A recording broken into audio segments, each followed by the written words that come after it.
Behavior of real gases, deviation from ideal gas behavior. Okay, we know this thing that the ideal gas is considered to be that gas which follow the ideal gas equation, that is PV is equal to nRT, and which comes after combining all the three laws: Boyle's law, Charles law, and Gay-Lussac law. Okay, so if we just plot a graph between pressure, volume, and pressure, okay. So PV value decreases after an increase in pressure. As we increase the pressure, what happens? The value of this PV decreasing continuously and and reaches to the maximum value characteristic of gas. So after PV value start increasing, where when PV start increasing, what happened? The curves then cross the lines of ideal gas equation, and after that shows a positive deviation continuously. So is thus found that real gas do not follow ideal gas equation perfectly under all the conditions.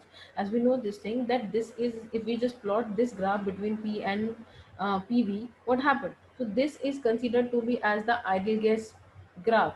Okay, the gas which follow ideal gas law perfectly means, or we can say that the gas which is ideal gas perfectly, that will uh, go across this line, like means just parallel to the x-axis. But when you just increase the pressure, the gas will deviate from its ideal gas behavior, and it show a positive deviation continuously. It just move from the ideal gas behavior. Okay, so we know this thing, as we just increase the pressure or decrease the pressure, it will affect the pressure volume graph. Okay, it will deviate from its ideal gas situation. Okay, so that is why it is a myth that gas form this ideal gas law, or gas exist in nature that follow this ideal gas law. No gas perfectly follows the ideal gas law. It means no gas is perfectly ideal gas. Okay, if you just change the standard temperature and pressure, what will happen?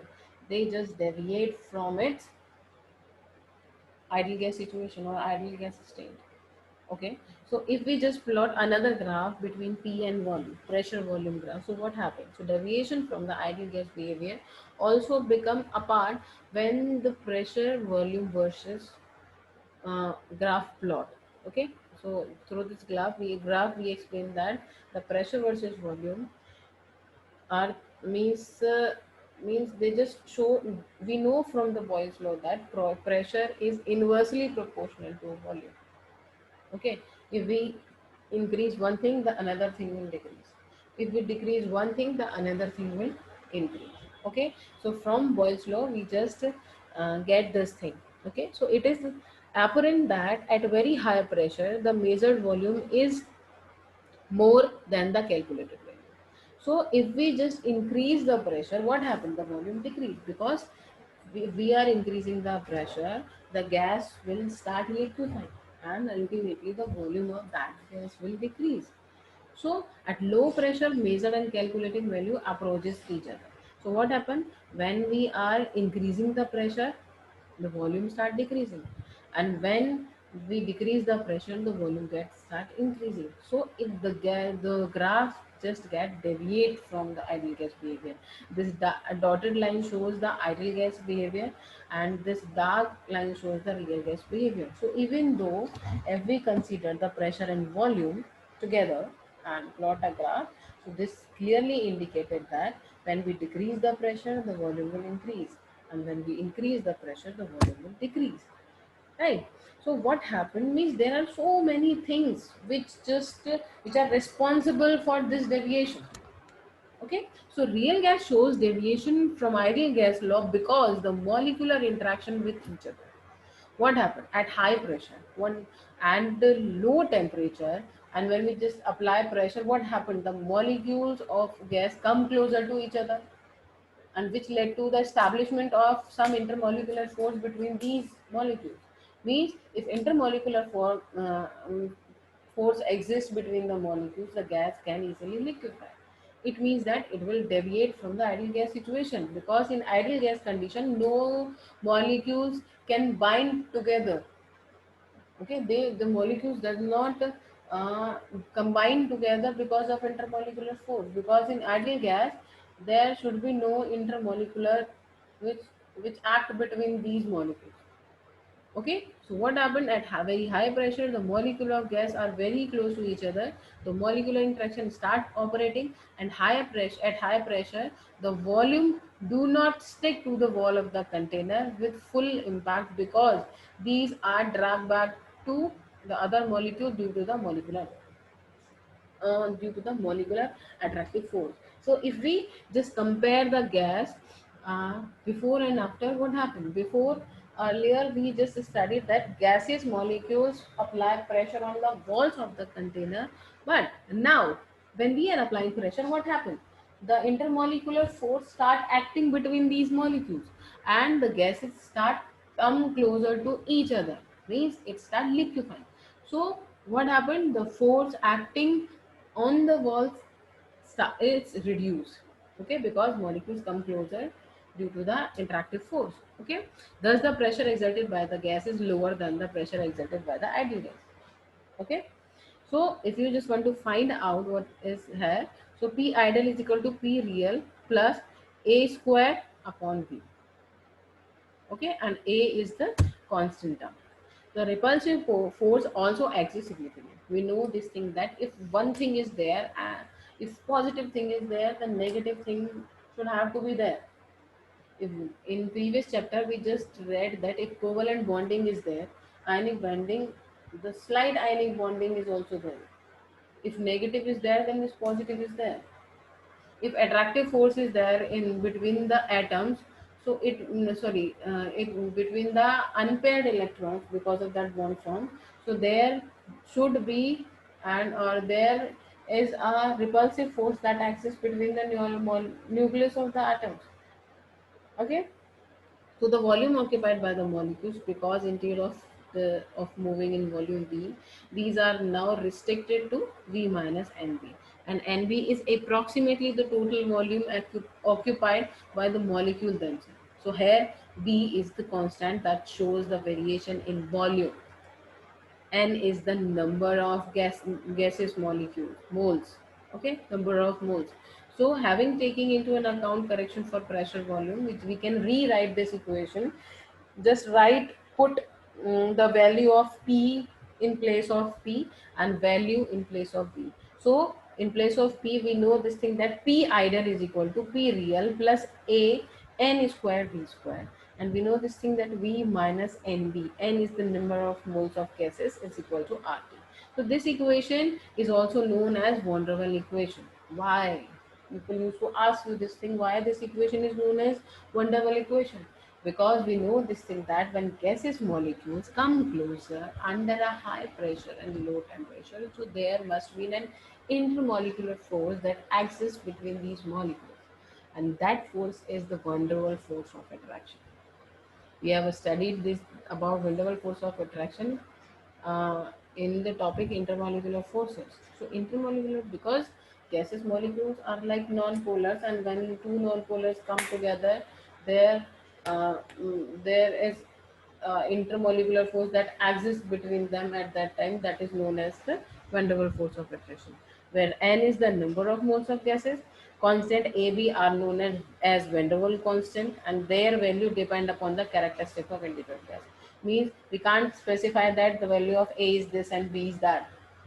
It actually depend on what? It actually depend on the nature of gas, means which gas is present, right?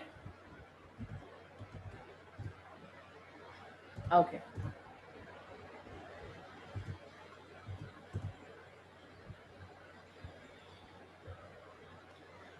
So the value of A is a measure of magnitude of intermolecular force within the gas, and is depend on the temperature and pressure. But when we talk about the A, what is A?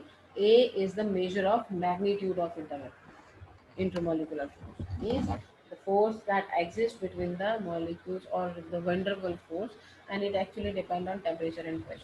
If temperature is high, pressure is less, what happens? The intermolecular force is less. The value of A is less. And if temperature is less, and pressure is high, then the intermolecular force value is high. It means that the value of A is high.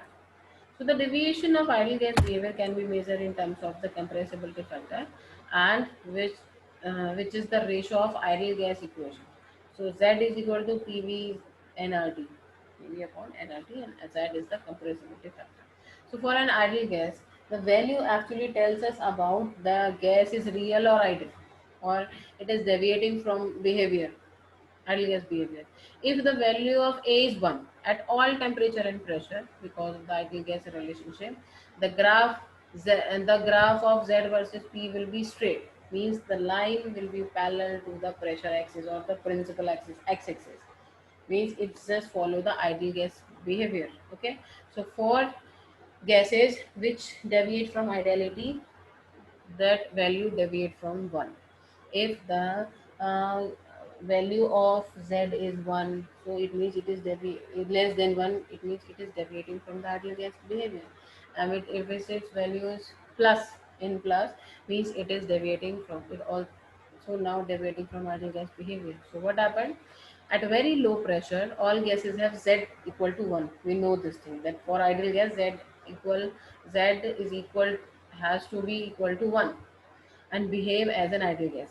So at pressure where Z is greater than 1, so these gases are difficult to compress, and where smaller than 1 at intermediate phase. So thus gases shows ideal gas behavior when the volume occupied is larger, so that the volume of the molecule can be neglected or compression to it.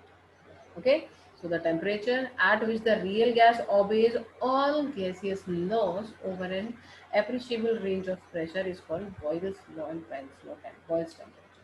So this is that temperature at which the gas follow all the gases. Before it and above it, no gas will follow that idea, right?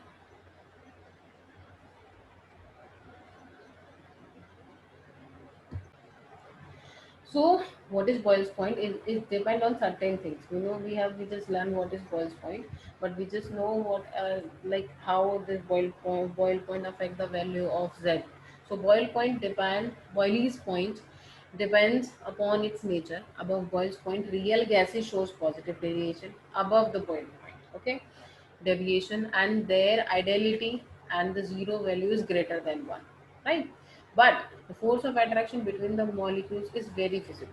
The force and of attraction at that time will be very feasible, like very feeble, like very less, very means light bonds present between them.